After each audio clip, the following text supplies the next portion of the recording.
How do I create stories? Everyone has a story to tell. You just need to utilise all your experiences and learning as a means of delivering a message through an emotionally connecting story. It's a matter of organising your stories into a logical format so they can be used time and time again. As we are focusing on the business context, then a starting point is your personal working history. And it all revolves around the story table. So draw up a table with 5 columns and write the headings across the top. Work, tragedy, transition, triumph and tension. In the work column, list your employment. So for instance, my first job was working as a car detailer for a car yard.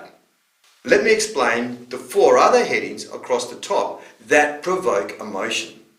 Tragedy, transition, triumph and tension. Tragedy. This is the story where human emotion hits rock bottom. The audience moves into empathy overdrive, loss, struggle, hopelessness, adversity. But from these depths of despair, we can show courage, drive, persistence, or it can be a message of avoidance. Either way, the audience are hooked. Think 2007 Will Smith movie, In the Pursuit of Happiness. Transition. This is a story of change, viewing the world with a pair of narrow-minded glasses and through a catalyst of events, swap them for a pair of open-minded glasses. A you can do it too story. Think 2011 Judi Dench in the Best Exotic Marigold Hotel. Then there's Triumph.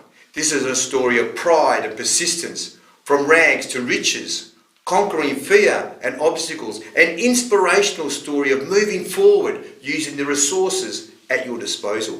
Think 1994 Tim Robbins in The Shawshank Redemption. And then there's Tension. This is the story of compromise and competition, where the character is in turmoil due to their values, beliefs or relationships being tested. A who will win or will they survive situation, capitalising on curiosity for the answer. Think 2020 Carrie Mulligan in the Promising Young Women movie. So back to the story table. For each job, reflect back to your experience. Look for any learning incidents that you may have encountered under the 4 headings. So for example, my first job as a car detailer. The tragedy. My mate was a bit too cheeky and hurt himself due to some tomfoolery. My grandfather told me there are some lines that should never be crossed. Or transition.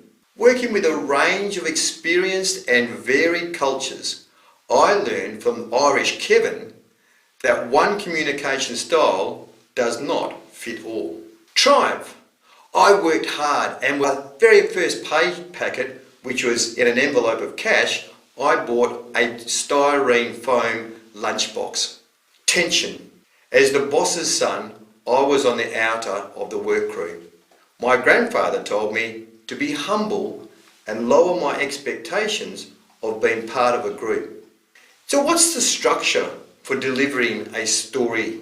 Introduction, situation, complication or opportunity, and then a resolution. So in the introduction, set the scene with a location, a timestamp and a character. And you're not there to be the hero of the story. You can be the protagonist, however, shine your light on the hero who is integral to the catalyst of change. Situation. This is where you paint the picture of the current situation or environment for our character. Use descriptive, emotive language. Complication or opportunity. Depending on the emotional link you are using, tragedy, transition or triumph or tension, the story can take the downward or upward. Either way, you are connecting to empathy as you introduce the catalyst for change, which lifts the audience towards the resolution. Now, the catalyst for change hinges on the hero who directs the protagonist to an event or an incident that is the culmination of enlightenment.